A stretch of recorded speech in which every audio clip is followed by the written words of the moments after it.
ಎಲ್ಲ ನಿಮ್ಮ ಮಿತ್ರರಿಗೆಲ್ಲರಿಗೂ ನಮಸ್ಕಾರ ಹಾಗೂ ಕಾರ್ಯಕರ್ತ ಬಂಧು ಮಿತ್ರರಿಗೆಲ್ಲರಿಗೂ ನಾನು ಫಸ್ಟ್ ನಮಸ್ಕಾರಗಳನ್ನು ಹೇಳ್ತೀನಿ. ಇವತ್ತು ಬಸವನಗುಡಿ ಮಂಡಲದ ಅಧ್ಯಕ್ಷ ಸ್ಥಾನದ ಪದಗ್ರಹಣದ ಒಂದು ಬಸವನಗುಡಿ ವ್ಯಾಪ್ತಿಯಲ್ಲಿ ಒಂದು ಕಾರ್ಯಕ್ರಮವನ್ನು ಇಟ್ಕೊಂಡಿದ್ದಾರೆ. ನನಗೆ ಹೆಮ್ಮೆ ಅನ್ನಿಸ್ತದೆ. ಈ ಬಸವನಗುಡಿ ಭಾಗದಲ್ಲಿ ನನ್ನನ್ನು ಈ ಅಧ್ಯಕ್ಷ ಸ್ಥಾನಕ್ಕೆ ನನ್ನ ಆಯ್ಕೆ ಮಾಡಿದ ಎಲ್ಲ ಪಕ್ಷದ ಹಿರಿಯರಿಗೂ, ಶಾಸಕರಿಗೂ, ಸಂಸದರಿಗೂ ನಾನು ಚಿರಋಣಿ ಆಗಿರ್ತೀನಿ. ನಾನು ಭಾಗ್ಯ ಅನ್ಕೋತೀನಿ. ಯಾಕಂದರೆ ನನ್ನನ್ನು ಈ ಜವಾಬ್ದಾರಿಗೆ ಆಯ್ಕೆ ಮಾಡಿದರೆ ಎಲ್ರಿಗೂ ನಾನು ಧನ್ಯವಾದ ಹೇಳ್ತೀನಿ. ಕಾರ್ಯಕರ್ತ ಮಿತ್ರರಿಗೂ ಎಲ್ರಿಗೂ ಮುಂದಿನ ಯುವ ಪೀಳಿಗೆಯನ್ನು ನಾನು ಇದಕ್ಕೆ ಯಾವುದು ಪಕ್ಷಕ್ಕೆ ಸೇರ್ಪಡೆ ಮಾಡೋದ್ರಲ್ಲಿ ನಾನು ಫಸ್ಟು ನನ್ನ ಸಂಕಲ್ಪವನ್ನು ಅದಿಟ್ಟುಕೊಂಡು ಎಲ್ಲ ಕಾರ್ಯಕರ್ತರನ್ನು ಗೂಡಿಸ್ಕೊಂಡು ಬಸವನಗುಡಿಯಲ್ಲಿ ಪಕ್ಷವನ್ನು ಇನ್ನೂ ಬಲಪಡಿಸುವ ನಿಟ್ಟಿನಲ್ಲಿ ಕೆಲಸ ಮಾಡ್ತೀನಿ ಅಂತ ಈ ಮೂಲಕ ನಾನು ಭರವಸೆಯನ್ನು ಕೊಡ್ತೀನಿ. ಎಲ್ರಿಗೂ ಧನ್ಯವಾದ. ಎಲ್ರಿಗೂ ನಮಸ್ಕಾರ. ಸಾಮಾನ್ಯ ಕಾರ್ಯಕರ್ತರಿಗೆ ಬಸವನಗುಡಿಯಲ್ಲಿ ಈ ಥರದ ಅಧಿಕಾರಗಳನ್ನು ಕೊಡ್ತಾ ಇರೋದು ಭಾರತೀಯ ಜನತಾ ಪಕ್ಷದಲ್ಲಿ ಅದು ಯಾವಾಗಲೂ ನಿರಂತರವಾಗಿ ನಡೀತಾ ಬಂದಿರೋದು.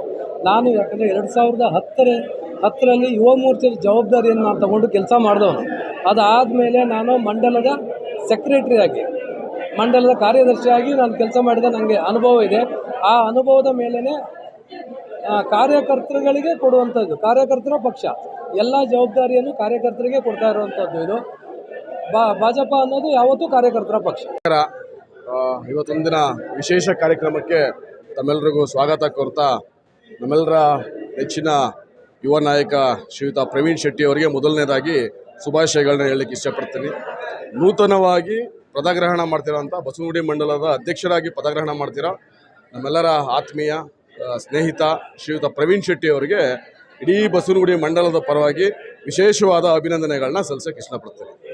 ಬಸವನಗುಡಿ ವಿಧಾನಸಭಾ ಕ್ಷೇತ್ರ ಅಂತಂದ್ರೆ ಒಂದು ರೀತಿಯಲ್ಲಿ BJPಗೆ ಒಂದು ವಿಶೇಷವಾದ ಕ್ಷೇತ್ರ. ಹಾಗಾಗಿ ಮುಂದಿನ ದಿನಗಳಲ್ಲಿ ಪ್ರವೀಣ್ ಶೆಟ್ಟರಿಗೆ ನಮ್ಮೆಲ್ಲ ಸ್ನೇಹಿತರು, ಎಲ್ಲ ವಾರ್ಡಿನ ಕಾರ್ಯಕರ್ತರು, ಮಂಡಲದ ಕಾರ್ಯಕರ್ತರು ಇಷ್ಟು ದಿನ ನನಗೆ ಹೇಗೆ ಸಹಕಾರ ಕೊಟ್ಟರು ಅದೇ ರೀತಿಯಲ್ಲಿ ಅವ್ರಿಗೂ ಕೂಡ ಸಹಕಾರ ಕೊಟ್ಟು ನಮ್ಮ ನಾಯಕರಾಗ್ಬೋದು, ನಮ್ಮ ಶಾಸಕರು, ನಮ್ಮ ಸಂಸದರಾದ ತೇಜಸ್ವಿ ಸೂರ್ಯ ಅವರು, ನಮ್ಮ ಜಿಲ್ಲಾಧ್ಯಕ್ಷರು ಎಲ್ಲ ಪ್ರತಿಯೊಬ್ಬರು ಕೂಡ ಅವರಿಗೆ ಸಹಕಾರ ನೀಡಿದ್ದಾರೆ.